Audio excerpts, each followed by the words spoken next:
இந்த இனிய மாலை பொழுதில் இந்த சித்தோடு தவமையத்தின் பொறுப்பை ஏற்று நடத்தி கொண்டிருக்கும் தலைவர் உள்ளிட்ட அனைத்து பொறுப்பாளர்களையும், இங்கு வந்திருக்கும் இருபால் மெய் அன்பர்களையும் வணங்கியும் வாழ்த்தியும் இந்த சிந்தனையை உங்களோடு பகிர்ந்து கொள்கின்றேன். இன்றைக்கு கொடுக்கப்பட்டுள்ள தலைப்பு பிறவியின் பயன் ஆன்மீக நோக்கம். பிறவியின் நோக்கம் என்னது? ஆன்மீக பயணம் அப்படின்னு ஒரு தலைப்பு கொடுத்தாரு. சாம்ஜி நமக்கு தெளிவாக சொல்லிட்டார். உன்னிலே நான் அடங்க, என்னுள்ளே நீ விளங்கு, உனது தன்மை உணர எனதுள்ளம் தூய்மை பெற்றேன், இன்று நான் நிறைவு பெற்றேன் இறைவா அப்படின்னு சொல்லிட்டு அவர் எடுத்த உடனே அந்த கவியை நமக்கு கொடுத்துருக்கிறார். ஒரு குரு அப்படிங்கிறவர் தன்னை முதல்ல உணர்ந்துக்கிட்டு, தன்னை முதலில் உணர்ந்து கொண்டு மற்றவர்களுக்கு அதை உணர்த்துவதற்கு முயற்சி செய்து கொண்டிருக்கிறார். அது எல்லா குருமார்களும் அதைத்தான் செய்கிறாங்க. எல்லா குருமார்களும் எல்லோரும் தன்னுடைய அறியாமையிலிருந்து விலகி செல்ல வேண்டும் என்ற நோக்கத்திற்காக தான் ஒவ்வொரு காலத்திலும் குருமார்கள் தோன்றிக்கொண்டே இருக்கிறார்கள். அந்த வகையில் நம் குரு ரொம்பவும் எளிமையாகவும் பாமர மக்களின் தத்துவஞானி என்று போற்றக்கூடிய வகையில் எல்லோருக்கும் ஒரு புரிந்து கொள்ளக்கூடிய அளவில் நமக்கு பக்குவமாக பல கருத்துக்கள் எல்லாம் யாருமே சொல்லாத கருத்து அப்படின்னு சொல்ல முடியாத எல்லா ஒரு சப்ஜெக்டையும் எடுத்து அவர் ஆராய்ச்சி பண்ணி நமக்கு இந்த கருத்துக்களை எல்லாம் கொடுத்துருக்கிறார். முதலில் நம் குருவுக்கு மகானுக்கு நன்றி சொல்லிட்டு இந்த தலைப்புக்குள்ள போகலாம். பிறவியின் பயன் அப்படின்னா நம்மெல்லாம் என்ன பிறவி? தைரியமாக சொல்லுங்க. மனித பிறவி. இந்த மனித பிறவி அப்படிங்கிறது எவ்வளவு ஒரு அரிதான பிறவி அப்படிங்கிறத அவை பாட்டி அழகாக சொல்லிட்டு போயிட்டான். அரிது மானிடராய் பிறத்தல் அரிது, அதனினும் அரிது கூன் குருடு செவிடு பேடு நீங்கி பிறத்தல் அரிது, அதனினும் அரிது நாணமும் கல்வியும் நயத்தல் அரிது, அதனினும் அரிது தானமும் தவமும் தான் செய்தற்கரிது, தானமும் தவமும் தான் செய்தால் வானவரங்கு வழி திறந்துருவாரேன்னு சொல்லிட்டு போயிட்டாங்க. அவை பாட்டி அப்படியே சொல்லிட்டு போயிட்டாங்க. இவ்வளவு அரிதான பிறப்பாகிய இந்த பிறப்பு நமக்கு கிடைச்சதை நாம் அதை சரியான வழியில் பயன்படுத்திக்கிட்டோமா அப்படின்னு இப்போ கொஞ்சம் சிந்திச்சு பார்க்கலாம். பாருங்க, 5 அறிவு வரைக்கும், ஓரறிவிலிருந்து 5 அறிவு வரைக்கும் இருக்கிற உயிரினங்கள் எல்லாமே அதோட வேலையை அதோடு தவறாமல், கடமை தவறாமல் தொண்டாடிட்டு இருக்கு. தொண்டுன்னு சொல்ல முடியாது, அதனுடைய கடமையை சரியாக செய்யுது.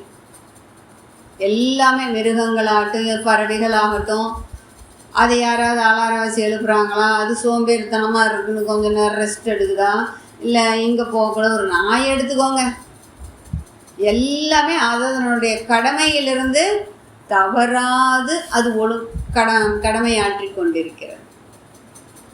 நமக்கு எக்ஸ்பெஷலி என்ன அறிவு? 6வது அறிவுன்னு நமக்கு இயற்கையில் பூத்த இறுதி மலர்கள் மனிதர்கள் அப்படின்னு நமக்கு சொல்லியிருக்கிறாங்க.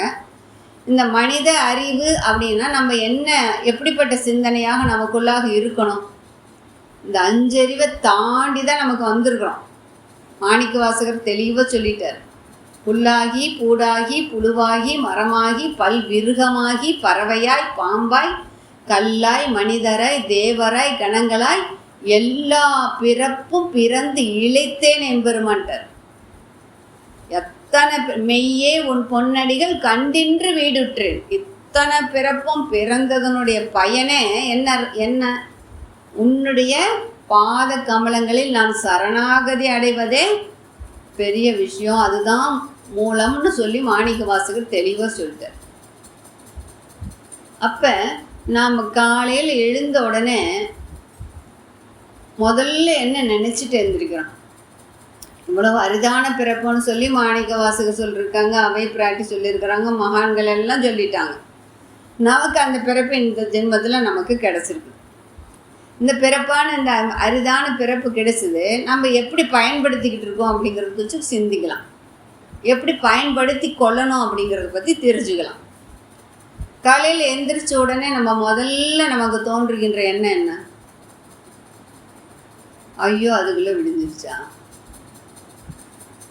உப்பதான் படுத்த மாதிரி இருக்குது, அதுக்குள்ளே விடிஞ்சிருச்சா, ஐயோ என்ன சமைக்கிறது, இவனுக்கு என்ன செஞ்சு கொடுக்குறது, அவனுக்கு என்ன பண்ணலாம். பெண்களுக்கு. ஆண்களுக்கு ஐயோ விடிஞ்சிருச்சா, காலையில் எந்திரிச்சு இவனுக்கு எந்த இஎம்ஐ கட்டணும், அவனுக்கு இந்த வட்டி கட்டணும், அந்த கடனை கட்டணும், இந்த வியாபாரத்தை இப்படி பண்ணணும் ஆகும். குழந்தைகளுக்கு ஐயோ இன்னைக்கு பொழுது விழுந்துச்சா, ஹோம் ஒர்க் இருக்குது, அந்த ஒர்க் இருக்குது, அது இது லொட்டு லொஸ்க்கு ப்ராஜெக்ட் இப்படி போயிட்டுருக்கு. அப்போ நம்ம வாழ்க்கையில் நாம் இன்றைக்கி தூங்கி எந்திரிச்சிருக்கோமே, இந்த எழுந்ததுக்கே முதல்ல ஒரு நன்றி சொல்ல நமக்கு தெரியலை. தூங்குவதும் போடும் சாக்காடுன்னு சொல்லிட்டார். தூங்கி விழிப்பதும் போல பிறப்புன்னு சொல்லிட்டார் வள்ளுவர். இப்போ தூங்கும்போது சாகிறதுக்கு ஒரு சமம். நீ தூக்கத்திலே போடுறவங்க நிறைய பேர் இருக்காங்க. ஆனால் தூங்கி நம்ம என்ன பண்ணியிருக்கோம்? முழிச்சுக்கிட்டோம். அப்போ முழிச்சதுக்கே யாருக்கு நன்றி சொல்லணும்? முதல்ல இந்த இறைவனுக்கு. நான் தூங்கி விழிச்சதுக்கு என்ன பண்ணணும்? ஒரு நன்றி சொல்லணும். முதல்ல அந்த நன்றியே நமக்குள்ளாக இல்லாமல் போயிடுச்சு. நம்ம வாழ்க்கை எப்படின்னா ஒரு சுழன்று கொண்டு இருக்கிறது. பாரதி சொன்ன மாதிரி தேடி சோறு நிதம் தின்று பல சின்ன சிறு கதைகளை பேசி மனம் வாடி மிக உழன்று பிறர் வாழ பல கதைகளை சொல்லி பின் கொடும் கூற்றுக்கு இரையாகி பின் மாயும் வேடிக்கை மனிதரை போல நானும் வீழ்வேன் என்று நினைத்தாயோ அப்படின்னு கேட்டிருக்கான். ஆனால் அவன் கம்பீரமாக அப்படி கேட்டுட்டார். ஆனால் நாம் எப்படி இருக்கிறோம்? தினமும் காலையில் மாலையில் இரவு சாப்பாடு செய்கிறது, பக்கத்து வீட்டுக்கு போய் நியாயம் பேசுகிறதும், டிவி பார்க்குறதும், வாட்ஸ்அப் பார்க்குறதும், ஃபேஸ்புக் பார்க்குறதும், இதுக்கு டைம் பத்தலை. இதுக்கே டைமு பத்தலை. தூக்கத்துக்கு ஒரு 10 மணி நேரம், செல்லை பார்க்குறதுக்கு ஒரு 2 மணி நேரம், அரட்டை கடிக்கிறதுக்கு ஒரு 2 மணி நேரம், மற்ற வேலைகளை பார்க்குறதுக்கு ஒரு 2 மணி நேரம், இப்படியே பொழுது என்ன ஆகிடுது? போயிடும். அப்போ நம்ம பிறவியினுடைய நோக்கம் அப்படின்னு எடுத்துக்கிட்டாவே சாமிஜி தெளிவாக சொல்கிறாரு. வினைப்பதிவாம் சுமையை விடுத்து நீங்கவே நினைவாய் உடல் எடுத்தேன், நிலமீது விழுந்தேன், விழுந்த பின்னே என்னை மறந்தேன், என் நிலை மறந்தேன், இறைவா என்னை மீட்டுங்கிறார் இவரே. அப்போ இந்த வினை பதிவை கழிப்பதற்காகவே எனக்கு இந்த தேகம் கிடைத்தது அப்படிங்கிறத முதல்ல நாம் புரிஞ்சுக்கணும். அப்போ என்னுடைய வினையை கழிக்கணும் அப்படின்னா நான் எப்படி என்னை மாற்றிக்கொள்ளணும் அப்படிங்கிறத பற்றி கொஞ்சம் அப்படி பார்ப்போம். நம்ம எல்லாரும் என்ன நினச்சிட்ருக்குறோம்? ஆன்மீகம் அப்படின்னாவே கோயிலுக்கு போகிறது, இல்லை பஜனை பாடுறது, இல்லை ஐயப்ப மலைக்கு மாலை போட்டுக்கிறது, இப்போ முருகருக்கு 6 படை வீட்டுக்கு மாறிக்கு போகிறது, சமயபுரத்தாளுக்கு மாலை போடுறது, மஞ்சள் வேஷ்டி கட்டிக்கிறது, சிவப்பு வேஷ்டி கட்டிக்கிறது, ப்ளூ வேஷ்டி கட்டிக்கிறது, இதுதான் ஆன்மீகம் அப்படின்னு நினச்சிட்ருக்கோம். அது அல்ல ஆன்மீகம். நன்மையை பிறர் கழித்து நட்டத்தை தானேற்று வாழும் நிலையை ஈசன் நிலைன்னு சொன்னாங்க. சாமிஜி அழகாக சொல்கிறார் பாருங்க. மாற்றி மாற்றி பிறந்த மாந்தரின் அறிவின் உச்ச நிலை. எப்படிங்க? மாற்றி மாற்றி பிறந்த மாந்தரின் அறிவின் உச்ச நிலை. எப்படி மாற்றி மாற்றி பிறந்தோம்? நம்ம பிறப்பு நான் நிறைய தடவை சொல்லியிருக்கேன். நம்ம பிறப்பு, நான் பிறக்கிறதுக்கு முன்னாடி எங்கே இருந்தேன்? அப்பாவோட உடம்புல ஒரு துளி ரத்தமா, அம்மாவோட உடம்புல ஒரு துளி ரத்தமா, அந்த 2 ரத்தமும் சேர்ந்தது இந்த ரத்தம் உருவாச்சு இல்லையா? இப்போ என்னுடைய பிறப்புக்கு முன்னாடி நான் பிறக்கிறதுக்கு முன்னாடி எங்கே வாழ்ந்திருக்கேன் அப்படின்னா என் அப்பா அம்மாவாக வாழ்ந்திருக்கேன். அதுக்கு முன்னாடி பார்த்தா 64 பேர், 7 தலைமுறை. எப்படிங்க? 7 தலைமுறை அப்படியே பரம்பரையாக வந்துக்கிட்டே இருக்கும்.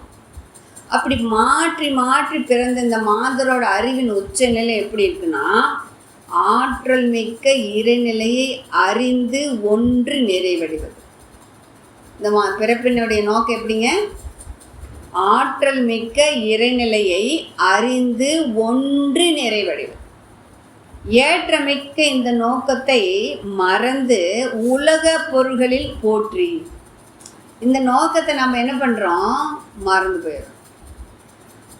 மயங்கி தவிக்கும் நிலையை போக்க வந்ததே ஆன்மீகம். இந்த மயக்கத்திலிருந்து நம்ம மீட்டி கொண்டு போகிறது தான் என்னதுங்க? ஆன்மீகம் அப்படின்னு சாமிஜி நமக்கு தெளிவாக சொல்கிறார். இப்படிப்பட்ட பிறவி நாம் எப்படி அதை கெடுத்துக்கிறோம் அப்படின்னு பார்த்தோம்னா, பிறக்கும்போது எல்லாருமே எப்படி பிறக்கிறோம்? தெய்வீகமாக பிறக்கிறோம். பிறக்கும்போது எப்படி பிறக்கிறோம்? எல்லாருமே தெய்வீகமாக பிறக்கிறோம். வளர வளர வளர நம்முடைய மனது மாறி போயிடுது. ஒரு சிலருக்கு பாருங்க, அந்த குழந்தைத்தனமான முகமும் ஒரு அந்த தெய்வீக கலையும் எவ்வளோ வயசானாலும் அப்படியே இருக்கும். ஒரு சிலரை பார்த்துருக்கோம்.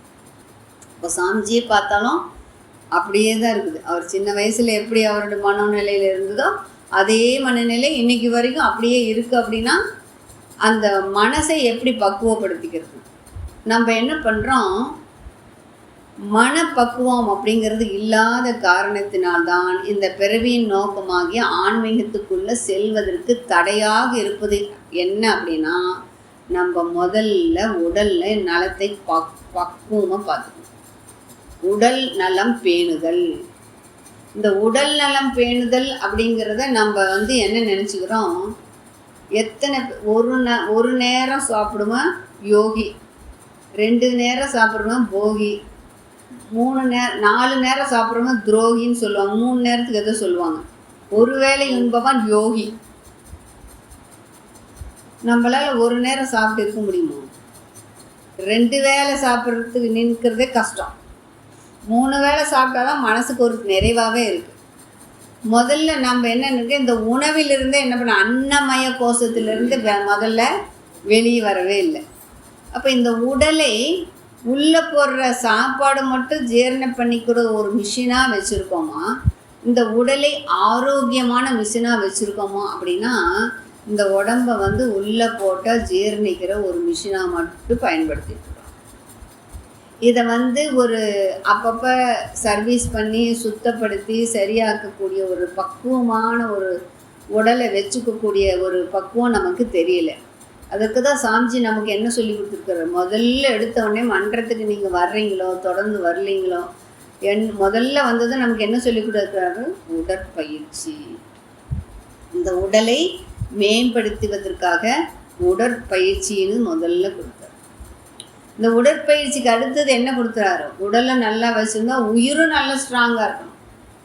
நீ கண்டபடி மனசையும் உடம்பையும் கெடுத்துக்கிட்டு உடம்பில் இருக்கிற சக்தியை வீணடிக்கக்கூடாதுன்னு உயிருக்கான ஒரு பயிற்சியாக என்ன பயிற்சி கொடுத்தாருங்க? காயகல்ப பயிற்சி. அதையும் தாண்டி நமக்கு அகத்தவம். இப்போ இந்த எண்ணங்கள் பாருங்கள், 1/2 மணி நேரம் தவம் பண்ணோம். எவ்வளோ நேரம் மனசு நிற்க முடிஞ்சது? கண்ணை மூடி உட்காந்துட்டு தான் இருந்தோமே வெளியே. எவ்வளோ சினிமா பார்த்துட்டு வந்துட்டோம். எங்கெங்கெல்லாம் மனசு ஓடுது, எதையோ நினைக்குது. ஏன் இந்த மனம் அடங்கலை அப்படின்னா, உள்ளுக்குள்ளே அவ்வளோ இருக்குது. இதையெல்லாம் ஃபுல்லாக டெலீட் பண்ணோன்னா என்ன பண்ணோம்? இப்போ செல்ஃபோனில் நிறைய ஆப் டவுன்லோட் பண்ணிக்கிறோம். நிறைய டவுன்லோட் பண்ணதும் அடுத்து டவுன்லோட் பண்ணும்போது என்ன சொல்லுது? முடியாது, இதுக்கு மேலே உள்ள ஸ்டோரேஜ் இல்லை அப்படின்னு சொல்லுது. உடனே என்ன பண்ணுறோம்? ஃபுல்லாக டெலீட் பண்ணுறோம். டெலீட் பண்ணி ஃபோனை என்ன பண்ணுறோம்? ஆஃப் பண்ணிவிட்டு கொஞ்சம் நேரம் கழித்து மறுபடியும் ஆன் பண்ண என்ன ஆகுதுங்க? ஃப்ரெஷ்ஷாக இருக்குல்ல. அதுதான் தவம். இந்த மனசை என்ன பண்ணுறோம்? எங்கெங்கெங்கேயோ அலைஞ்சிட்ருக்கிற மனசை ஒரு 1/2 மணி நேரம் ஒருமுகப்படுத்தி, புருவமத்தினா புருவமத்தி, துரியம்னா துரியத்தில் மனசை ஒருமுகப்படுத்தி நிற்க நிற்க நிற்க அந்த இடத்துல மனம் குவியும்.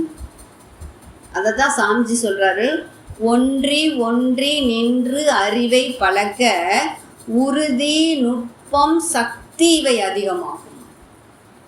எப்போ நீங்கள் தவத்தில் நீங்கள் தவம் வருமா, நமக்கு வருமா, இது இப்படி இருக்குமா, அதில் அந்த இடத்துல நினைக்கிறேன். அவ்வளோதான். அப்படி நினைக்க நினைக்க நினைக்க நமக்கு மனம் என்ன ஆகுமாம்மா? ஒன்றினும் உறுதி நுட்பம் சக்தி நமக்கு அதிகமாகிடும். அதுக்கு மிகவும் அகத்தவத்துக்கு மேலே இன்னொரு படி மேலாக நம்ம பிறவி நோக்கத்துக்கு என்னன்னு சொல்கிறாருன்னா அகத்தாய்வு. இந்த 4 பயிற்சிகள் தான் நம்மளை இந்த பிறவியின் நோக்கத்தை தீர்க்க முடியும் அப்படின்னு நமக்கு சாமி சொல்லியிருக்காரு.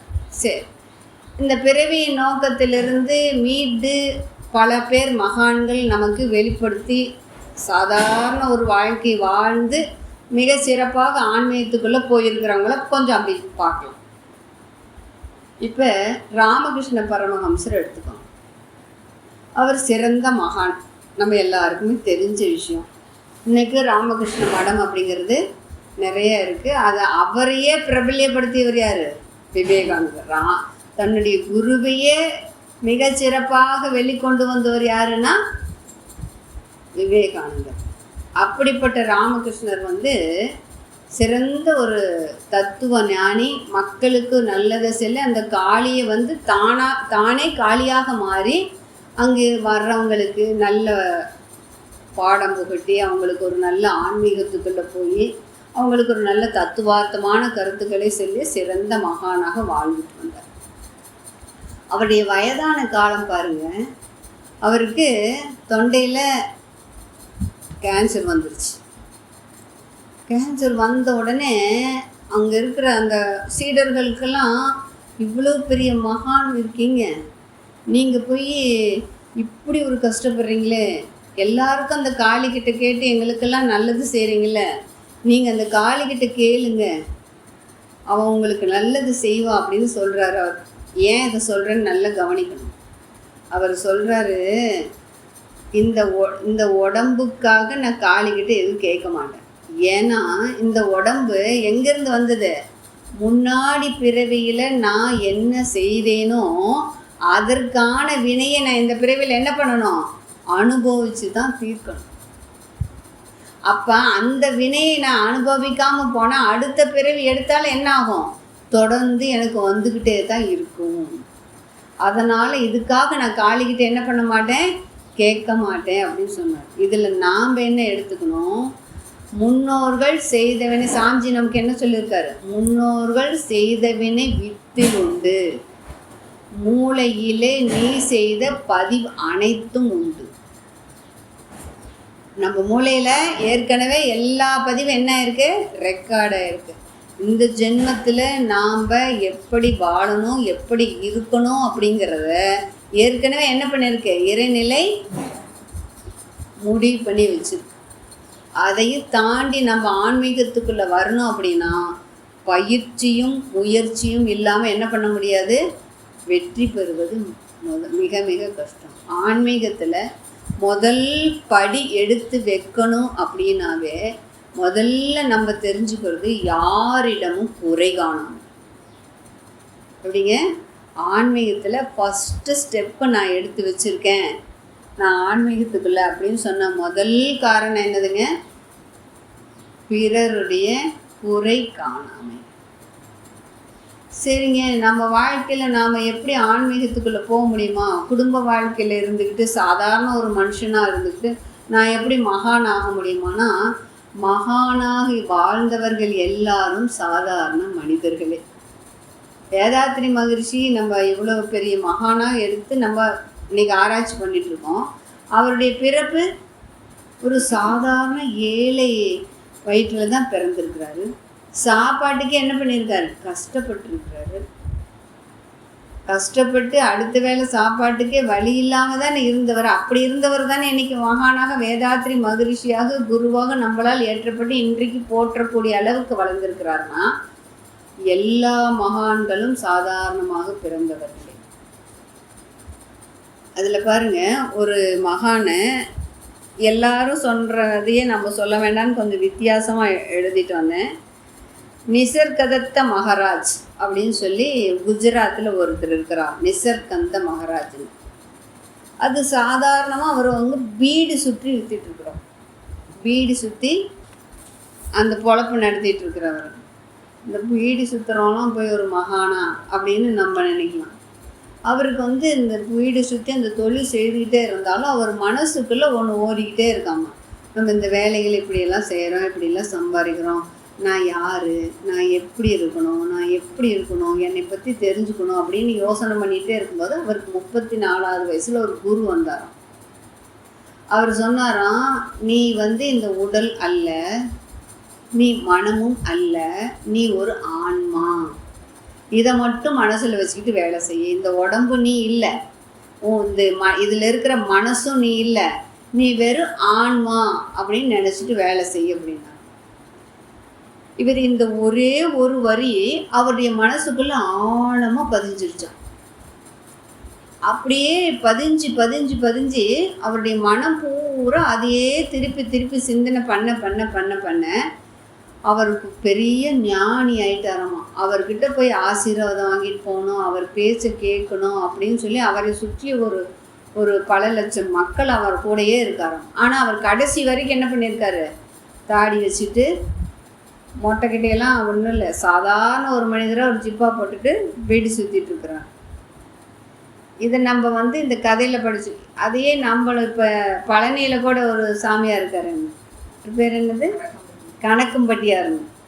அவருக்கு நினச்சி பாருங்க, அவர் பெரிய ஞானியா, சாதாரண ஒரு விவசாயி இல்லைங்களா. அவருக்கு பாடல் எழுதவோ இல்லை என்னும் தெரியாது. அவருக்குள்ளாக ஒரு எண்ணம், ஒரு சக்தி. அந்த சக்தி என்ன ஆயிடுச்சு, கடைசி வரைக்கும் அந்த தெய்வத்தை இறுக்கமாக பிடிச்சிக்கிட்டார். நான் ஏன் இதை சொல்கிறேன்னா, நம்மளாலும் அதை உணர முடியும் தான் இவங்களாம் வாழ்ந்து காட்டியிருக்காங்க. கபீர்தாசர் அப்படிங்கிறவர் தான் வாழ்நாள் முழுசும் மக்களுக்கு ஆடை நெசவு பண்ணி கொடுக்கறது. யார் எது கேட்டாலும், துணி கேட்டாங்கன்னா உடனே கிழிச்சு கொடுத்துருவாராம். நெசவு பண்ண சொல்லி காசு இல்லை அப்படின்னு யார் கேட்டாலும் துணி நெஞ்சு கொடுக்குறது தான் அவருக்கு வேலையாமா. கடவுளை ஒரு நாள் இவருக்கு செக் பண்ணலாம் சொல்லிட்டு அவர் இந்த துணியை இது பண்ணி வாங்கிறதுக்காக எனக்கு கொஞ்சம் துணி வேணும்னு கேட்டதுக்கு நல்ல பெரிய துணியாக இருந்தது, 2ஆக கழித்து இந்த வச்சுக்கொண்டு கொடுத்தாராம். கொஞ்ச நேரம் கழித்து மறுபடியும் அதே பிச்சைக்காரன் ஊரில் கடவுள் இன்னும் கொஞ்சம் துணி எனக்கு அது வேணும் அப்படின்னு சொல்லி இறைவன் கேட்டப்ப, அவ்வளோதானே இந்தா கொடு அப்படின்னு சொன்னப்போ இறைவனே காட்சி அளித்தாராம். நீ இவ்வளோ இதாக இருக்க, நான் உனக்கு காட்சி அளிக்கிறேன், வா, நீ இந்த நர உலகத்தில் வாழ வேண்டாம், நீ சரணாகதி எனக்கிட்ட அடைச்சிட்ட, நீ வா போகலான்னு சொல்லி கூப்பிடுறார். யார், இறைவனே கூப்பிடுறாரு. அதுக்கு கபீர்தாசர் என்ன தெரியுமா சொல்கிறாராமா, நான் அங்கே என்ன பண்ண போகிறேன், நான் வாழும் காலத்தில் மக்களுக்கு தொண்டு செய்யணும், அவங்களுக்கு துணி இல்லாமல் இருக்கக்கூடாதுன்னு நெசவு பண்ணி பண்ணி துணி கொடுக்கணும் அப்படிங்கிறதுக்காக தான் நான் அந்த பூமியில் வாழ்கிறேன். நான் வாழ்கிற வரைக்கும் இங்கே உங்களோட என்ன பண்ண போகிறேன்னா, இறைவனே நேரில் கூப்பிட்ட கூட அவர் என்ன பண்ணார், இங்கே நான் என்ன பண்ண போகிறேன் அப்படின்னு சொல்கிறாங்க.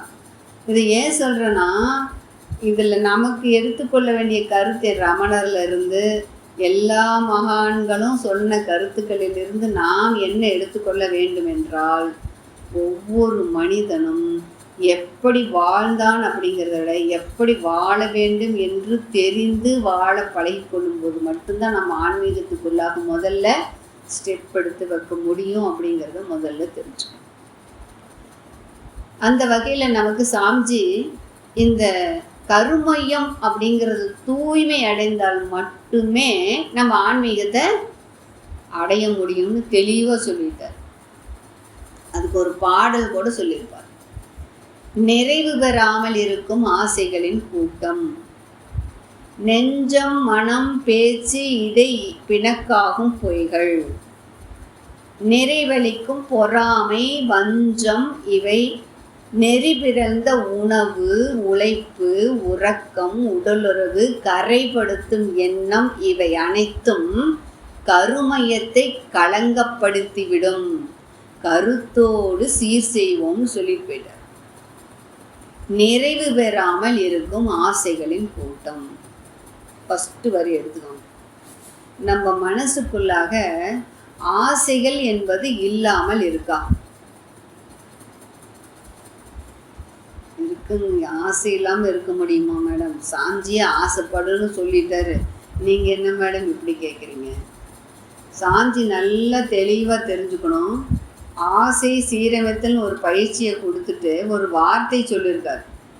இச்சை எழும்போது காரணத்தை கண்டிடு, இச்சை முடிந்தபின் சூழ்நிலை பார்த்துடு, இச்சை முடிந்த பின் எழும் விளைவை யூகி, இச்சை முடியும் அமைதியான முறையிலேன்னு சொல்லிட்டார். நீ ஒரு ஆசைப்படு, அதற்கான காரணத்தை தெரிஞ்சுக்கோ, அது முடிஞ்ச பின்னாடி உனக்கு அதற்கான விளைவு என்ன அப்படிங்கிறத நீ முதல்ல தெரிஞ்சுக்கோ. இப்போ நான் ஒரு கார் வாங்கணும்னு ஆசை, கார் வாங்கணும்னு எனக்கு ஆசை. என் கையில் ஒரு 2 லட்ச ரூபா கேஷு இருக்குது. மாதமான ஒரு 10,000 ரூபா இஎம்ஐ கட்டுறதுக்கு என்னால் முடியும். தாராளமாக காசு வாங்கலாமில்ல. இச்சை எழும்போது காரணத்தை எதுக்காக ஆசை வந்தது?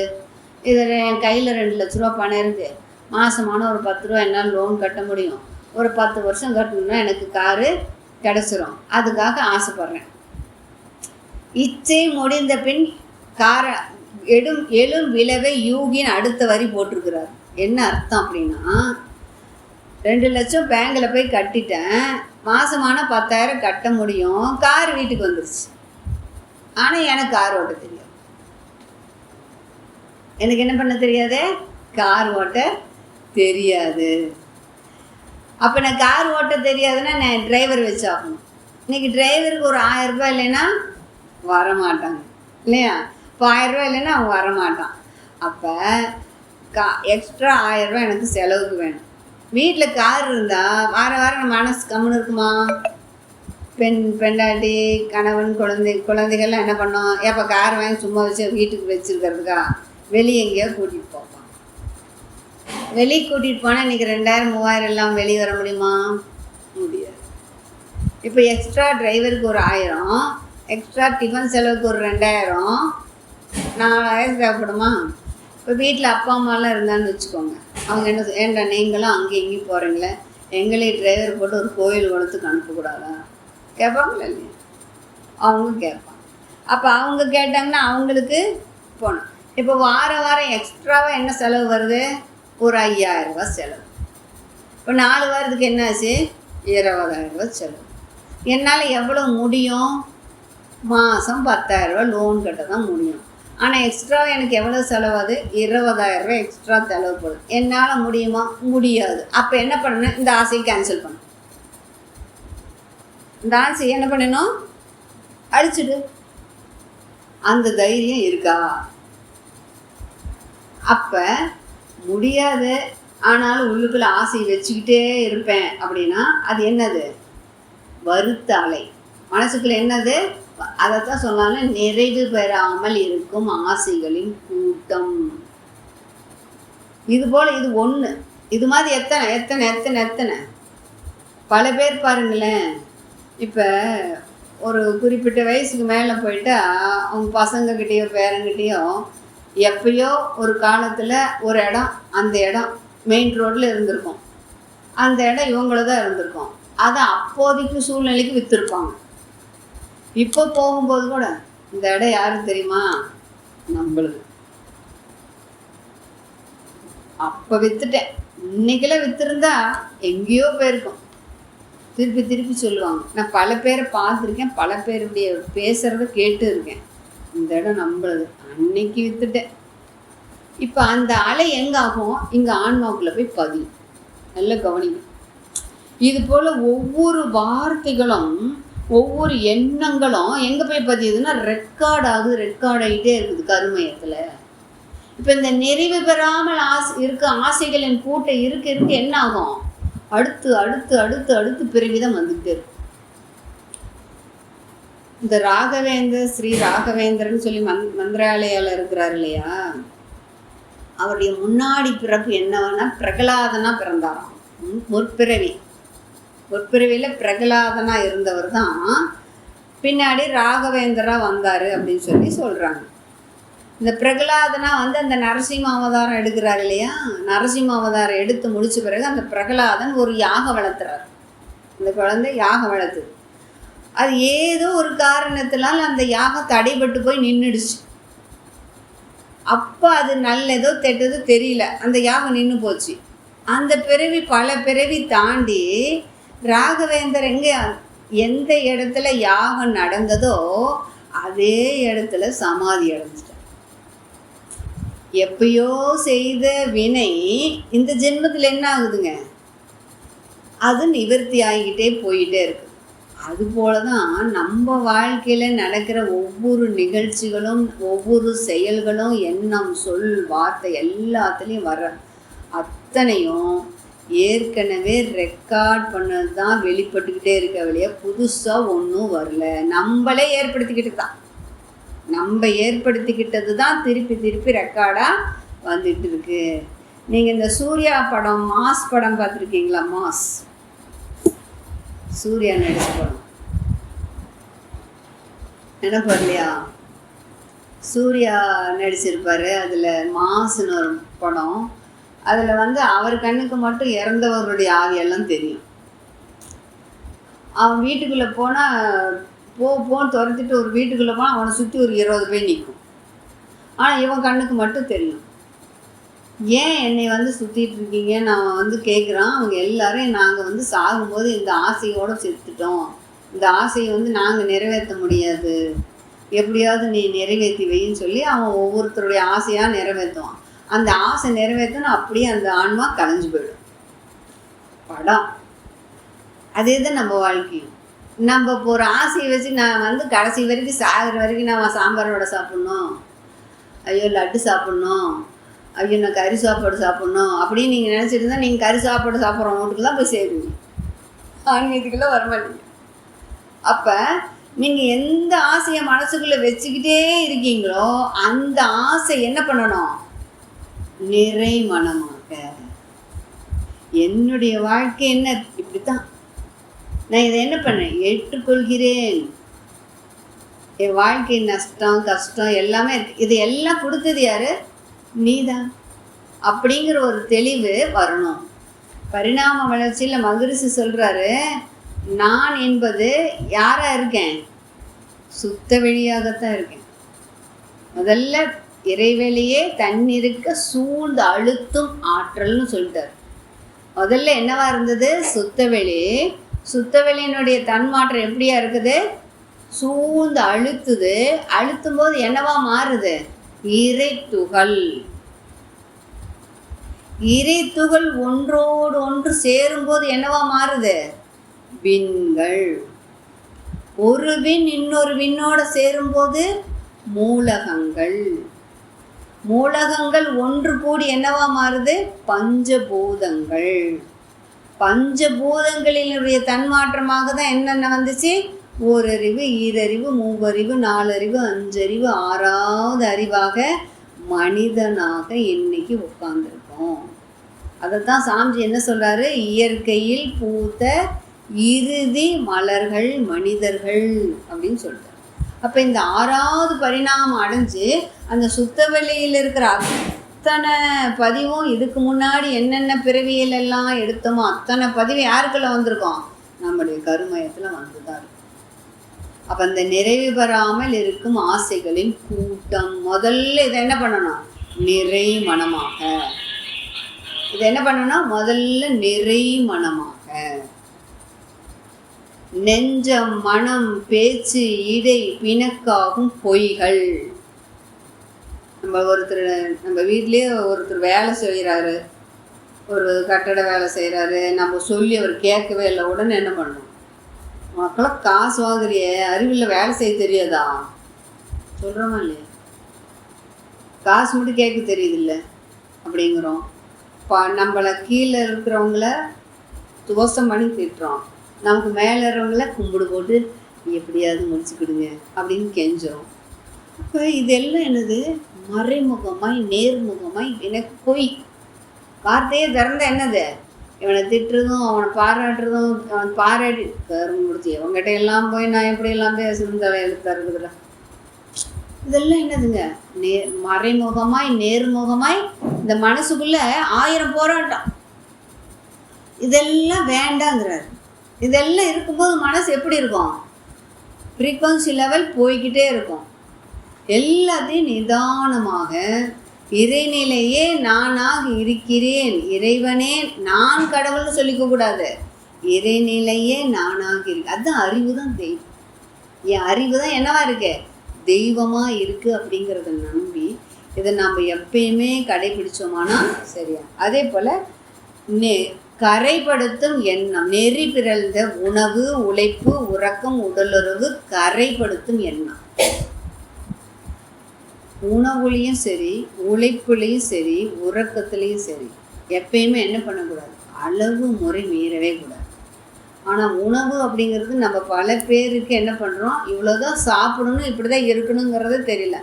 அதுக்காகவே ஒரு கிளாஸு டயட் கிளாஸ், அதுக்காகவே ஒரு கிளாஸு ஒர்க் அவுட் கிளாஸ், மாதம் 2000 ரூபா.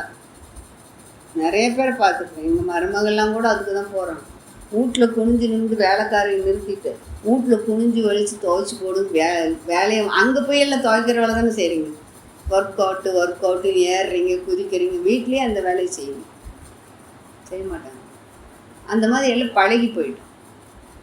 உடல் உழைப்பு எல்லாத்தையும். அதே போல் கரைப்படுத்தும் எண்ணம், இதில் தாங்க நம்ம ரொம்ப போய் சிக்கிக்கிறோம். இந்த கரைப்படுத்தும் எண்ணத்தில் தான் போய் சிக்கிக்கிறோம். அது நல்லெண்ணம், தீயெண்ணம் அப்படிங்கிறலாம் ஆராய்ச்சி பண்ணவே ஒரு எண்ணம் வந்துக்கிட்டே இருக்கும். கோபமா, பொறாமையா, வஞ்சமா. ஒருத்தர் ஏதாவது தப்பு செஞ்சிட்டிங்கன்னா அவன் தப்பு செஞ்சவன் நிம்மதியாக போயிடுவான். ஆனால் அதை தப்புன்னு சொல்லி நம்ம சண்டை போட்டுட்டு நாம் என்ன பண்ணுவோம், அது கடைசி வரைக்கும் வருத்தலைகளை வச்சுக்கிட்டே இருப்போம் மனசுக்கு. அவன் தப்பு பண்ணிவிட்டு அவன் பாட்டுக்கு அவன் ஜாலியாக போயிடுவான். அவன் அப்படி பண்ணிட்டானே, அவன் அப்படி பண்ணிட்டான்னு 10 பேர்கிட்ட சொல்லுவோம். அந்த 10 பேர்கிட்ட சொல்லும்போது அந்த இலை எங்கெங்கே பரவும், எல்லாருக்கிட்டையும் பரவும். ஐயோ அவங்க அந்த அக்கா அப்படி ஏமாத்திட்டானாமா அப்படின்னு சொல்லி அப்படியே பரவும். இந்த வருத்தலைகள் கூடவே கூடாதுங்கிற. இந்த வருத்தலைகள் இருக்க இந்த மனசு என்ன ஆகும், உங்களுடைய கருமையும் தூய்மை கெட்டு போய்கிட்டே இருக்கும். ஒரு கதை கூட சொல்லுவாங்களே, நீங்கள் எல்லாம் கேட்டு கூட இருப்பீங்க. ஒரு பெரிய மகாராஜா அவர் வர்ற வழிபோகர்களுக்கெல்லாம் சாப்பாடாக்கி போடுவாராம். அப்படி சாப்பாடு ஆக்கி போடும்போது பெரிய திறந்த வெளியில் தான் சாப்பாடாக்கி போட்டாராம். அப்படி திறந்த வெளியில் சாப்பாடு செஞ்சு போட்டுட்டு இருக்கும்போது ஒரு கழுகு என்ன பண்ணியிருக்கு, கரு நாகத்தை பிடிச்சிட்டு போயிருக்கு, தூக்கிட்டு பறந்து போயிருக்கு. அது அந்த கருநாகத்தை இறுக்கி பிடிக்கும் இல்லையா, அப்படி இறுக்கி பிடிக்கும்போது அந்த கருநாகம் வலி தாங்க முடியாமல் அதோட விஷத்தை அப்படியே விட்டுருச்சு. அந்த விஷம் நேரம் என்ன பண்ணிச்சு, அவங்க ஆக்கிட்டு இருக்கிற சாப்பாட்டில் போய் விழுந்துருச்சு. அந்த திறந்த வெளியில் தானே சாப்பாடு ஆக்கிட்டு அந்த விஷம் அந்த சாப்பாட்டுக்குள்ளே விழுந்துருச்சு. அது யாருக்கும் தெரியலை. அவங்க பாட்டு சாப்பாடு கிளறி வர்ற வழிபோக்குக்கெல்லாம் போட்டாங்க. சாப்பிட்டு அத்தனை பேரும் செத்து போயிட்டாங்க. எப்படி செத்தான், எதுக்காக செத்தான், எப்பயும் போல தானே யாருக்கும் ஒன்றுமே புரியல. என்ன நடந்ததுன்னு யாருக்கு எப்படி தெரியும்? மேலே இருக்கிற காக்காவும் கழுகும் பாம்பும் காரணம்னு சொல்கிறதுக்கு நம்ம பார்த்துருந்தா தானே தெரியும். தெரியவே இல்லை. இப்போ சித்திரகுப்தன் கணக்கு எழுதணும் இல்லை, யார் மேலே தப்பு, யார் மேலே தப்பு, யார் இந்த காரியத்தை எடுத்திருப்பாங்க. காக்காவும் கழுகும் பாம்பும் செய்தது தப்பு இல்லை. ஏன்னா அதோட இயல்பே அதுதான். ஒன்றை ஒன்று வருத்தி தான் சாப்பிடும். பிறர் மனம், பிறர் வாழ்வின் சுதந்திரத்தை பறித்தல், வதைத்தல், கொல்லுதல் தான் அதோட இயல்பு. அப்போ அப்படி இருக்கும்போது அது என்ன பண்ணால், அது இருக்குது, அது வழி தாங்க முடியாமல் விஷத்தை விட்டுருது. இதுக்கு யாரும் சொல்லு. சித்திரகுப்தன் யோசிச்சு பார்க்குறான், யார் மேலே இந்த பழியை போடுறோன்னா அவருக்கு புரியவே இல்லை. சரி இதை மூடி வை, இது யாராவது வருவாங்க, கொஞ்ச நேரம் சிந்திச்சுட்டு பார்க்கலாம் அப்படின்னு விட்டுருச்சு. 1 மாதம் 2 மாதம் 3 மாதம் போயிடுச்சு. மறுபடியும் 3 மாதம் கழித்து மறுபடியும் அந்த ராஜா பண்ணுங்க, வழிபோக்குறதுலாம் மறுபடியும் சாப்பாடு போடுங்க அப்படின்னு சொல்லி மறுபடியும் சாப்பாடு ஆக்கிட்டு போட்டுட்ருக்காங்க. அப்போ அந்த வழியாக வந்த ஒரு வழிபோக்கர் 2 பேர், இங்கே யாரோ சாப்பாடு போகிறாங்க, பசியாக இருக்குது, நாங்கள் ஊராக போகிற வழிபோக்கர்கள், எங்களுக்கு பசிக்குது, சாமியார் மாதிரி 2 பேர் கேட்டிருக்காங்க. அங்கே ஒரு அம்மா பூக்கட்டி விற்றுக்கிட்டு அந்த முக்கில். அந்த அம்மா என்ன பண்ணுச்சு, சாப்பாடு வேணுமா, தப்பார் இந்த போனேன்னா அங்கே இப்போ ராஜா போட்டுட்டு தான் இருக்கிறான், சாப்பாடு போடுவான், வயிறார சாப்பாடெல்லாம் போடுவாங்க, போய் அங்கே போய் சாப்பிட்டுக்கலாம். ஆனால் சாப்பிடுங்க, ஆனால் 3 மாதத்துக்கு முன்னாடி இந்த மாதிரி செத்து போயிட்டாங்க, சாப்பாடு போய் சாப்பிட்டுக்கோங்க, ஆனால் அது நீங்கள் சாவீங்களோ இல்லைன்னு எனக்கு தெரியாது அப்படின்னு சொல்லிடுச்சு. உடனே சித்திரகுப்தன் பார்த்தான், எழுதுறா கணக்கு இவன் மேலன்ட்டான். நீ விவரமே தெரியாமல் ராஜா செஞ்சதில் தப்பு கிடையாது, சாப்பாடு ஆக்கணும் மேலேயும் தப்பு கிடையாது. நடந்தது விஷயம் என்னது, அங்கே கழுகும் பாம்பும் செய்த பணி.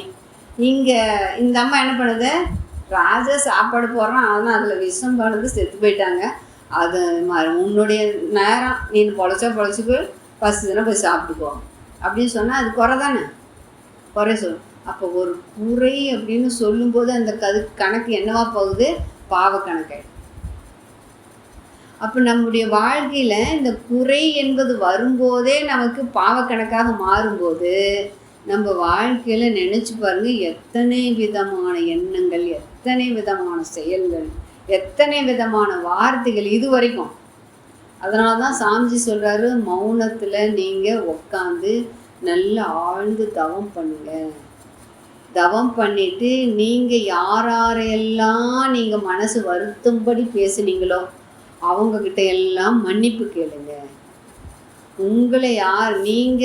உங்களை யாராவது மனசு வருத்தப்படி பேசியிருப்பாங்க, அவங்கக்கிட்ட நீங்கள் மன்னிப்பு கொடுங்க. மன்னிப்பு கொடுக்கவும் மன்னிப்பு கேட்கவும் இந்த மனம் பழகிட்டா பிறவியின் நோக்கமான ஆன்மீகத்தை ஈஸியாக போய் சேர்ந்துடலாம் அப்படின்னு சொல்கிறார். அப்போ பிறக்கிற போது எல்லா மனிதர்களும் எப்படிப்பட்டவங்க, நல்ல மனிதர்கள் தான். ஒருத்தர் ராசப்பான்னு சொல்லி ஒரு சிறந்த ஓவியன் ஒரு ஊரில் இருந்திருக்கார். அந்த ஓவியர் என்ன பண்ணியிருக்கிறாரு, அவருக்கு ஒரு ரொம்ப நாள் ஒரு ஆசை, இந்த ஊருக்குள்ளே ஒரு பெரிய தூண், அந்த ஊருக்கு நடுவில் ஒரு பெரிய தூண் ஒன்று இருக்குது, அகலமான ஒரு தூண். அந்த தூணில் ஒரு பக்கம் இந்த சைடில், இந்த பக்கம் ஒரு சைடில், அப்படி ஒரு தூண் அந்த ஊருக்குள்ளே இருக்குது. அவருக்கு ஒரு ஆசை, ஒரு பக்க தூணில் அழகான ஒரு முகம், தெய்வீகமான ஒரு முகத்தை வரையணும், இன்னொரு தூணில் ஒரு அருவருக்கத்தக்க ஒரு முகத்தை வரையணும்.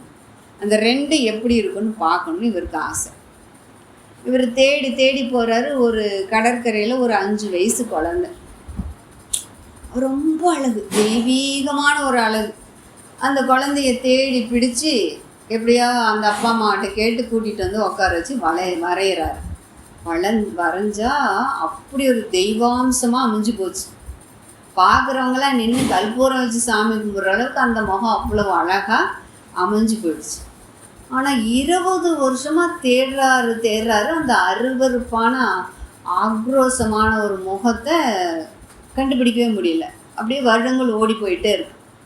என்னடா நமக்கே வயசாகுதே, நம்மளும் 20 வருஷமாக தேடிட்டுருக்குறோம், ஒரு டெரரான ஒரு முகத்தை நம்ம பார்த்தே தீரணும்னு சொல்லி தீவிரமாக தேடுறாரு. தேடும்போது சிறை கைதிகளாக யாராக இருக்கா, அவங்கள போய் பார்க்கலாமா அப்படின்னு போகும்போது அங்கே ஒருத்தன் இருக்கான். இவர் நினச்ச மாதிரி ஒரு டெரரான ஒரு முகம் கிடச்சிது. அங்கே இருக்கிற சிறை கைதிகள்கிட்ட அந்த போலீஸ்கார்ட்ட கேட்டு அவரை கூட்டிகிட்டு வந்து வரைஞ்சிட்டு கொண்டு வந்து விட்டுறேன் அப்படின்னு சொல்லி, சரின்னு சொல்லி அவரும் கூட்டிகிட்டு வந்து உட்கார வச்சு வரைஞ்சிட்ருக்காரு. அந்த பக்கத்தூனில் வரைஞ்சிட்ருக்காரு. அவருக்கே பார்க்குறதுக்கு எப்படி இருக்குது, பயமாக இருக்கிற அளவுக்கு டெரராக இருக்கும். வரைஞ்சிட்டு இருக்கும்போதே அவனுக்கு வந்து எனக்கு கொஞ்சம் டீ குடிக்கணும், எனக்கு கொஞ்சம் ரெஸ்ட் வேணுங்கிறான். ஐயோ ரொம்ப தத்ரூபமாக வரைஞ்சிருச்சு முகம் அப்படின்னு சொல்லி வரைஞ்சிருக்க. சரி போப்பா குடிச்சிட்டுவான்னு சொல்லி காசு கொடுத்து அனுப்புகிறான். காசு கொடுத்து அப்படி போய் குடிச்சிட்டு அந்த பக்கம் குடிச்சிட்டு வரும்போது இந்த தெய்வீகமான முகம் இந்த சைடில் இருக்கு இல்லையா, அந்த டெரராக இருக்கிறவன் இந்த முகத்தை பார்க்குறான். பார்த்துட்டு விசும்பு அழுகிறான். அந்த சைடில் வரைஞ்சிட்டு இருந்தவர் என்னடா அழுகிற சத்துங்கிறது யாரும் தெரியலையேன்னு சொல்லிட்டு பெயிண்ட் அப்படி வச்சுட்டு திரும்பி இப்படி வந்து பார்க்குறாரு. இவன் ஏப்பா அழுகிற, என்னை நினைவில்லையா அவங்களுக்கு, என்ன சொல்லுப்பா என்னன்னு தெரியல, இந்த முகம் யாருன்னு தெரியுமா, இது நான் ஒரு 5 வயசில் ஒரு குழந்தைய ஒருத்தர் இருந்த போது அழித்தேன், இந்த 5 வயசு குழந்தை நான் தான், இந்த 5 வயசு குழந்தையா இருந்ததே நான் தான். நீயா இப்படி ஆயிட்ட? ஆமாம். என்ன காரணம்? கோபம், பொறாமை, வஞ்சம், பழி தீர்க்கிற குணம், ஆக்ரோஷமான எண்ணம் இதெல்லாம் வளர்ந்துக்கிட்டே வர வர வர வர வர என் முகம் இப்படி இருந்த முகம் எப்படி ஆயிடுச்சு, இப்படி ஆயிடுச்சு. நாமளும் அப்படி தான். நம்மளும் எப்படி இருந்தோம் சின்ன வயசில்? நம்மளை பார்த்து யாரும் எவ்வளோ தூரம் அழகாக இருந்திருப்போம். இப்போ பாருங்க, 1008 கவலைகள், 1008 பிரச்சனைகளே இல்லைனாலும் பிரச்சனையும் சொல்லிக்கிற மாதிரி பல விதமான கருத்துக்கள், யாருக்கிட்ட என்ன குறை சொல்லலாங்கிற ஒரு எண்ணம், மற்றவங்க செய்கிறதெல்லாம் தப்பு தான், நம்ம செய்கிறது தான் சரி அப்படின்னு நினைக்கிற ஒரு மனோபாவம், இத்தனையும் நம்ம என்ன பண்ணிக்கிறோம், வளர்த்துக்கிட்டே இருக்கோம். இந்த வளர்த்துக்கிட்டே இருக்கிறதுனால தான் நம்மளால் என்ன பண்ண முடியலைங்க, மேன்மைக்கு வர முடியலை. நல்லா புரிஞ்சுக்கணும். ரமணர் நான்யார் தத்துவத்தை முதல்ல நமக்கு கொண்டு வந்து கொடுத்தவரே மகரிஷி நமக்கு எளிமையாக கொடுத்துட்டு போயிட்டாரு. அவர் சிந்திச்சவரே ரமணர் தான். அவருடைய சின்ன வயசுலேயே அவங்க அப்பா ஸ்கூலுக்கு போகும்போது அவங்க அப்பா இருந்து எல்லாம் இது பண்ணி அவங்க அப்பா தான் கொண்டு போய் ஸ்கூலில் விடுறாரு. வீட்டுக்கு வரும்போது அவங்க அப்பா இறந்துட்டார், படுக்க வச்சுருக்காங்க. அவருக்கு ஒரே சிந்தனை, காலையில் கொண்டு வந்து விட்டுறது இதே அப்பா, இப்போ இந்த அப்பா ஏன் இங்கே உள்ளே படுத்துருக்கிறார், இவர் உடம்பு இங்கே தானே இருக்குது, இவர் எங்கே போனார், இவருடைய ஆன்மை எங்கே போச்சு, இவர் ஏன் எந்திரிக்கலை, இவருக்குள்ளாக பல கேள்வி. இவர் அதே அப்படியே போய் ரூமில் போய் மூச்சு அடிக்க அப்படியே படுத்துக்கிட்டார். அப்போ இந்த உடம்பு யார், இந்த மனசு யார், அப்போ நான் யார் அப்படின்னு சிந்தனையெல்லாம் வந்து வந்து வந்து வந்து தான் அவர் எல்லாத்தையும் விட்டுட்டு என்ன பண்ணிட்டாரு. இப்போ நல்லா புரிஞ்சுக்கோங்க, இறைவன் அப்படிங்கிறவன் எங்கேயுமே இல்லை. யாராக இருக்காங்க, நமக்குள்ளாக அறிவாக இருக்காங்க. அதை தான் சொல்கிறாரு, அறிவேதான் தெய்வம் என்றால் தாயுமானார், அகத்தது தான் மெய்ப்பொருள் என்றெடுத்து காட்டி அறிவதனை அறிவித்தார் திருவள்ளுவர். அவ்வறிவை அறிவதற்கு முறைகள் சொன்னார் அறிஞர் திருமூலர். அவ்வறிவில் ஆழ்ந்து ஆனந்த கவியாத்தார் ராமலிங்கர். அறிவில் அறிவாய் நிலைத்து அறம் வகுத்தோர் அதை வாழ்ந்து காட்டினோர் நினைவு கூறுவோம்ட்டார். அப்போ அறிவு தான் நமக்குள்ளாக தெய்வீகமாக இருக்குது அப்படிங்கிறத முதல்ல தெரிஞ்சு கொள்வது தான் நம்முடைய நோக்கமாக இருக்குது. அப்போ தான் நம்ம ஆன்மீகத்துக்குள்ளே போகவே முடியும். நம்ம செய்கின்ற கடமையை சரியாக செய்தால் போதும். வள்ளல் பெருமார் என்ன பண்ணார், உடனே அவர் ஜோதி ஆகிட்டார் அப்படிலாம் ஒன்றும் கிடையாது. அவர் ஒரே ஒரு கொள்கை, நீ தியானம் பண்ணு, இந்த பண்ணு, அதை பண்ணு, அதெல்லாம் ஒன்றும் சொல்ல. பல பேர் பட்டினியாக கிடக்கிறான், அவனுக்கு சோறு போடுறதுக்கு ரெடி பண்ணு. அவன் பட்டினியாக இருக்கும். வாடிய பயிரை கண்ட போதெல்லாம் வாடினேன். ஒரு பயிர் வாடினாவே கஷ்டமாக இருக்குது. ஒரு மனுஷன் பைசையால் வாடும்போது எவ்வளோ வேதனையாக இருக்குது. அவங்களுக்கு சாப்பாடு கொடுப்பதே பெரிய வேலைன்னு அன்னைக்கு நெருப்பு இன்னைக்கு வரைக்கும் என்ன ஆகுது, எரிஞ்சுக்கிட்டே இருக்கு. அப்போ நல்லா புரிஞ்சுக்கோங்க, நம்முடைய பிறவியின் நோக்கம் அப்படின்னாவே நம்முடைய வாழ்க்கை, நம்முடைய பிறவியின் நோக்கமே ஆன்மீகத்துக்குள்ளே போகணும் அப்படின்னு சொல்லும்போது நம்முடைய வாழ்க்கையை நாம் எப்படி வாழ வேண்டுங்கிறத முதல்ல தெரிஞ்சுக்கணும். அரிதான பிறப்பு, சாதாரண பிறப்பு அல்ல. ஒரு சாதாரண ஒரு மனிதன் கூட ஞானியாக முடியும். நிறைய பேர் உதாரணமாக எழுதி வச்சேன், இப்போ நினப்புக்கு வரல. பல மகான்கள் தங்களுடைய வாழ்க்கையை வாழும் வாழ்க்கையவே ஒரு சரித்திரமாக கொண்டு போகிறதுக்கு பல பேர் இருந்தது. இந்த பூசலை நாயனார்னு சொல்லி கேள்விப்பட்டிருக்கீங்களா? பூசலை நாயன்மார்கள் 64 பேரில் இந்த பூசலை நாயனார் அப்படிங்கிறவர் சிவனுக்காக தம் மனசுக்குள்ளேயே கோயில் கட்டிருக்கார். சிவனுக்காக தம் மனசுக்குள்ளேயே கோயில் கட்டியிருக்கிறார். அதே ஊருக்குள்ள அந்த நாட்டு அரசன் அங்கே சிவனுக்காக பிரம்மாண்டமான கோயிலை உருவாக்கி அந்த சிலையை அன்னைக்கு பிரதிஷ்டை பண்ணுறது, அந்த கும்பாபிஷேகம் அந்த நாள் குறிச்சிட்டார். யார்? அரசன் குறிச்சிட்டார், ஒரு டேட் குறிச்சிட்டார். இவர் இந்த பூசலை நாயர் தன்னுடைய மனமெனும் கோயிலில் உள்ளம் பெரும் கோவில் திருமூல சொல்லிட்டார். இந்த பூசலை நாயர் அதையே வச்சு தன் மனசுக்குள்ளேயே டிராயிங் போட்டு படம் வரைஞ்சி சிவனை அன்னைக்கு வச்சு அதே நாள் இவர் கும்பாபிஷேகம் ரெடி பண்ணிட்டார். இந்த மனம் என்ற கோயிலுக்கு. அப்போ அந்த இரவு போய் இறைவன் அரசர்கிட்ட சொல்கிறாராம், நாளைக்கு நீ கும்பாபிஷேகம் இங்கே செஞ்சாலும் நான் வரமாட்டேன். என்னுடைய பக்தன் பூசலை நாயனார் அவன் கோயில் கட்டியிருக்கான், அந்த கோயில் கும்பாபிஷேகத்தில் தான் நான் போய் கலந்துக்குவேன். அங்கே அவனுக்காக நான் போக வேண்டியதாக இருக்குது. நீ கட்டின கோயிலுக்கு நான் வர முடியாதுன்னு சொல்லிட்டான். அரசருக்கு ரொம்ப அதிசயம். என்னடா இந்த ஊருக்குள்ளேயே நான் தானே இவ்வளோ பெரிய கோயிலை கட்டிகிட்ருக்கேன், நான் இவ்வளோ பெரிய கோயிலை கட்டிகிட்டு இருக்கும்போது எங்கேயோ இருக்கிற யார் இந்த ஊருக்கு எனக்கு தெரியாமல் யார் கோயில் கட்டியிருக்கான்னு சொல்லி யார் அந்த பூசலை நாயர்னு சொல்லி பார்க்குறதுக்காக வந்திருக்கேன். அங்கே பார்க்க போனால் சாதாரண ஒரு சிவனடியாராக அங்கே பணி செய்துக்கிட்டு இருக்கிற ஒருத்தர். இப்போ நீ எங்கே கோயில் கட்டியிருக்காருன்னா, என் மனசில் கட்டியிருக்கிறேங்க, சிவனுக்கு கோயில் கட்டியிருக்கிறேன், நாளைக்கு கும்பாபிஷேகம், என் சிவனுக்கு நாளைக்கு கும்பாபிஷேகம் அப்படின்னு சொல்லியிருக்கிறார். அப்போ இறைவன் பாருங்கள் எவ்வளவு எளிமையாக, மக்கள் அன்பு தான் முக்கியம். அதுதான் சொல்லுவாங்க, வேதங்கள் மொத்தம் ஓதி யாகங்கள் நித்தம் செய்து பூஜிக்கும் பக்தியிலும் உன்னை காணலாம்.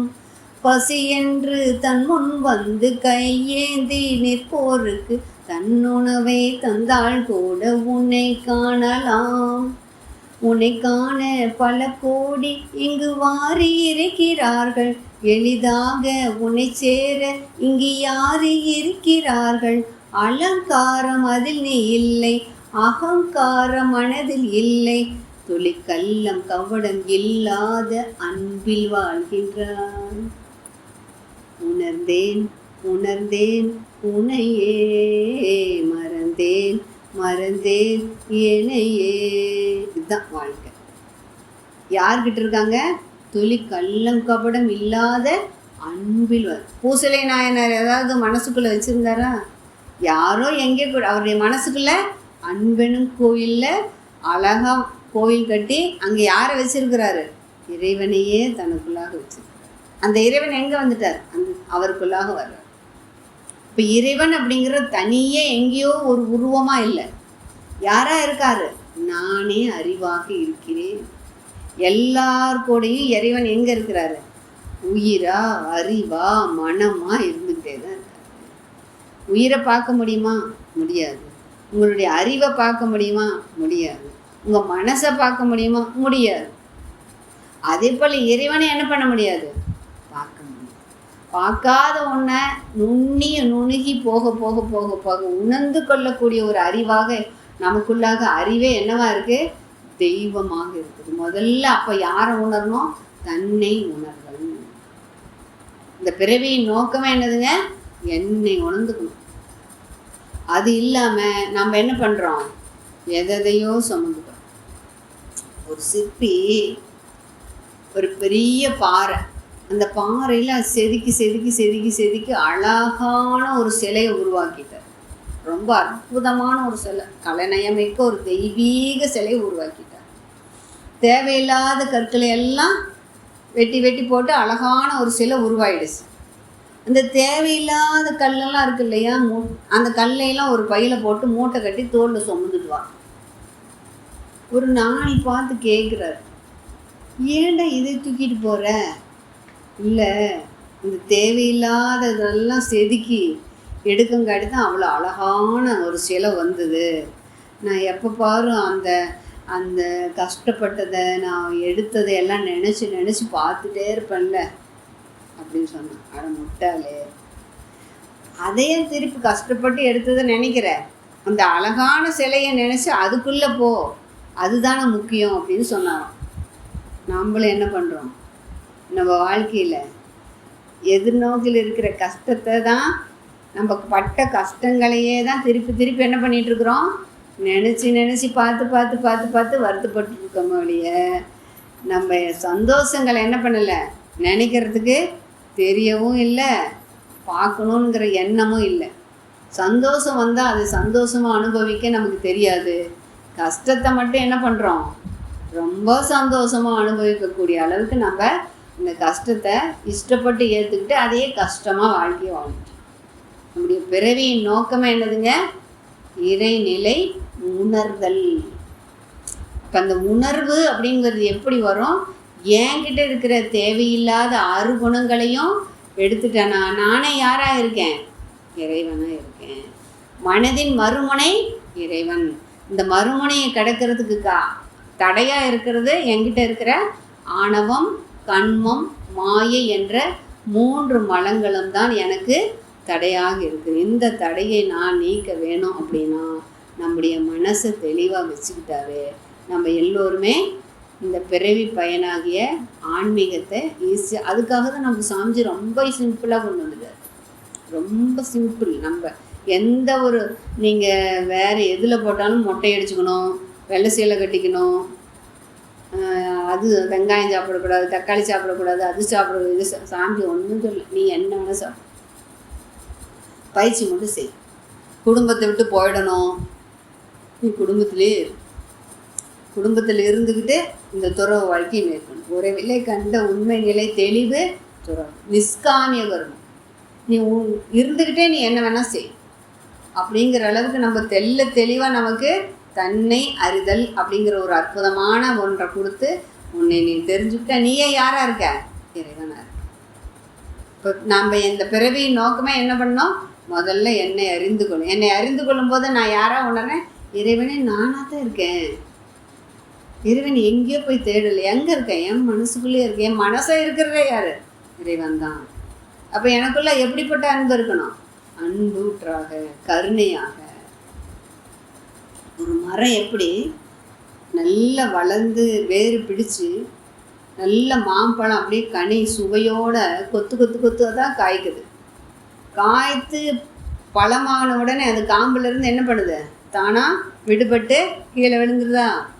எப்பயாவது அந்த மரம் நினச்சிருக்குமா, நான் எவ்வளவு கஷ்டப்பட்டு வேர்லேருந்து தண்ணி உறிஞ்சி பூவாகி பிஞ்சாகி காயாகி கனியாகியிருக்கேன், இவன் வந்தால் எடுத்தான் லப்புன்னு தின்னுட்டு போகிறானே அப்படின்னு எப்பயாவது அந்த மரம் வருத்தப்பட்டிருக்குமா? அதுக்கு ஒரே அறிவு தானே, அது வருத்தப்பட்டதே இல்லை. ஆனால் நம்ம பாரு செஞ்சு வச்சு வந்த தின்னுட்டு போயிடுச்சு சொல்கிறோம். இவன் அப்படி பண்ணுறான், அவன் இப்படி பண்ணுறான், இவன் என்னை மதிக்கவே இல்லை, நான் இவ்வளோ செஞ்சேன், இதை அப்படி நினைக்கிறான் அப்படின்னு பல பிரச்சனைகள் நமக்குள்ளே ஓடிக்கிட்டே இருக்கு. இப்போ இதையெல்லாம் என்ன பண்ண சொல்கிறாரு சாமிஜி? தேவையில்லாத எண்ணங்கள், கரைப்படுத்தும் எண்ணம் இவை கருமையம் தன்னை கலங்கப்படுத்திவிடும். இதை என்ன பண்ணணும்? கருத்தோடு சீர் செய்வோம். அப்போ கருத்தோடு சீர் செய்யும் போது தான் நம்முடைய பிறவியின் நோக்கமாகிய ஆன்மீகத்துக்குள்ளே ஃபஸ்ட்டு ஸ்டெப் எடுக்க முடியும். பயணங்கிறது அப்புறம், ஃபஸ்ட்டு ஸ்டெப்பே நம்ம எடுக்கலை. முதல்ல குறை காணாமே, ரெண்டாவது சொல்கிறாரு பாருங்க, யாருடைய குறைக்கும் பிறர் குறை சொல்லாமல் நான் தான் காரணம் கூட சொல்லக்கூடாதாமா. பரவாயில்ல, நீ எல்லாம் நான் தான்ப்பா காரணம், எல்லாம் நான் தான் காரணம் அப்படி கூட சொல்லக்கூடாது. இறைநிலை தான் எல்லாமே நடத்திக்கிட்டு இருக்குங்கிற ஒரு தெளிவான ஒரு முடிவுக்கு நம்ம வரும்போது மட்டும்தான் நம்முடைய ஆன்மீகத்துக்குள்ளே போக முடியும், ஃபஸ்ட்டு ஸ்டெப்பே வைக்க முடியும்னு சொல்கிறோம். அந்த வகையில் நம்ம எல்லாரும் மகரிஷியினுடைய பயிற்சிகளை கரெக்டாக செய்யும்போது, அவர் பெரிய சித்தருங்க, சித்தர் கலை இது. அவங்ககிட்ட ஏற்கனவே சொல்லியிருக்கேன்னா இன்னும் தெரியல. சித்தர்கள் அப்படின்னா அஷ்டாங்க யோகங்களையும் அஷ்டமா சித்திகளையும் கற்றவர்கள் சித்தர்கள்னு சொல்லுவாங்க. அஷ்டாங்க யோகம்னா இயமம், நியமம், ஆசனம், பிராணாயாமம், பிரத்யாகார, தாரணா, தியானம், சமாதி. அஷ்டமா சித்திகள் அப்படின்னா இமயம், நியமம், ஆசனம், பிரத்யாகார, தாரணா, தியானம், சமாதி. இதில் 8, இதில் 8. இப்போ இந்த 8ஐயும் கற்றுக்கொண்டவர்களுக்கு பேர் தான் சித்தர்கள் அப்படின்னா. இதையெல்லாம் கற்றுக்கிட்டவங்களுக்கு பேர் தான் சித்தர்கள்னா. சாமிஜி ரொம்ப சிம்பிளாக எளிமையாக நமக்கு கொடுத்துட்டார். இயமம் இப்படி தான் இருக்கணும், இப்படி தான் இந்த பயிற்சி செய்யணும், உடற்பயிற்சின்னு காய்கள் பண்ணால் இப்படி தான் செய்யணும். இயமம், நியமம், இதுதான் நியதி, இப்படி தான் வரணும். பஞ்சுவாலிட்டி கரெக்டாக இருக்கணும். இயமம், நியமம், ஆசனம் சொல்லிக் கொடுக்குறாரா? உடற்பயிற்சி சொல்லிக் கொடுத்துருக்காரு. பிரத்யாகாரா, பிராணாயாமம் சொல்லிக் கொடுக்குறாரு. நாடி சுத்தி பிராணாயாமம் சொல்லிக் கொடுத்துட்டாரா? தண்டோட சுத்தி பிராணாயாமம் சொல்லிக் கொடுத்துட்டாரா? பிரத்யாகாரம் ஃபஸ்ட்டு முழுமை நில வாழ்விற்கு வந்து உட்காந்த உடனே முதல்ல என்ன பண்ண மூச்சு கவனி, மூச்சையே கவனிங்க சொல்லி கொடுத்தார. பிரத்யாகாரம். தாரணம் ஒன்றின் மேலே மனசை வச்சு தாம பண்ணுங்க, மூச்சையே கவனிங்க. ஓடுற மனசை திருப்பது, ஒரு புள்ளியில் நிறுத்துவது. தியானம் உயிர் மேலே மனம் வெய்யி, புருவ மத்தியில் சமாதி துரியாதீதம் கொடுத்துட்டாரா. நமக்கு தெரியல, ஆனால் டக்கு டக்குன்னு எல்லாம் கொடுத்துட்டாரு. இதையெல்லாம் அவங்க முறைப்படி செஞ்சதுனால அவங்க சித்தர்கள் ஆகிட்டாங்க. நம்ம கற்றுக்கிட்டு விட்டுறதுனால சாதாரண மனிதர்களாக இருக்கிறோம். அதே போல் தான் எல்லாமே, எல்லா விஷயங்களும் அப்படி தான். ஆசனங்கள் எல்லாமே சொல்லி கொடுத்தாரு. யமம் நியம் ஆசனம் பிரத்யாகாரம் தாரணம் தியானம் எல்லாமே. வாழ்க்கை நோக்கம் எப்படி, வாழ்வது எப்படி, முகவசியம் ஜெகவசியம் எல்லாமே சொல்லி கொடுத்துட்டாரு. இதையெல்லாம் அவங்க கரெக்டாக ஃபாலோ பண்ணதுனால அவங்க சித்தர்கள் ஆகிட்டாங்க. நம்மளும் சித்தர்கள் ஆக வேண்டும் அப்படிங்கிறதுக்காக தான் நமக்கு சாமிஜி எளிய முறையில் எல்லோரும் கற்றுக்குங்கன்னு ஃப்ரீயாக கொடுத்துட்டாரு. ஆனால் நம்ம என்ன பண்ணல, ஃப்ரீயாக கொடுத்த எப்பயுமே மதிப்பு கிடையாது. இதுவே பாருங்க, இங்கே வந்த சரியாகும்னு ஒரு 10,000 ஃபீஸ் போட்டு 1000 பேர் வருவாங்க. அப்போ நல்லா புரிஞ்சுக்கோங்க, நமக்கு கிடைத்த மகரிஷி கொடுத்த இந்த பயிற்சியானது நம்முடைய பிறவியின் நோக்கமாகிய ஆன்மீக பயணத்தை அடைவதற்கு அகத்தவம் அகத்தாய்வு, உடற்பயிற்சி செய்து காயகல்பம் செய்து அகத்தவம் செய்து அகத்தாய்வு நல்லா செய்தாவே நம்முடைய பிறவியின் நோக்கமாகிய ஆன்மீகத்துக்குள்ளே செல்வதற்கு அடித்தளமாக விளங்கும். மேலும் நம்முடைய கருத்துக்களை மகரிஷி சொன்ன கருத்துக்கள் படி வாழ படித்தா மட்டும் போதாது, அதன்படி வாழுவதற்காக நம் முயற்சி. அப்படி செய்யும்போது நம்முடைய ஆன்மீக பயணத்துக்குள்ளே செல்ல முடியும் அப்படிங்கிறத சொல்லிட்டு, இந்த வாய்ப்பு கொடுத்த நல்லுள்ளங்களுக்கும் இதுவரை கேட்ட உங்களுக்கும் நன்றி கூறி வாழ்த்தினையும் தெரிவித்து கொண்டு வாழ்க வளமுடன், வாழ்க வளமுடன்.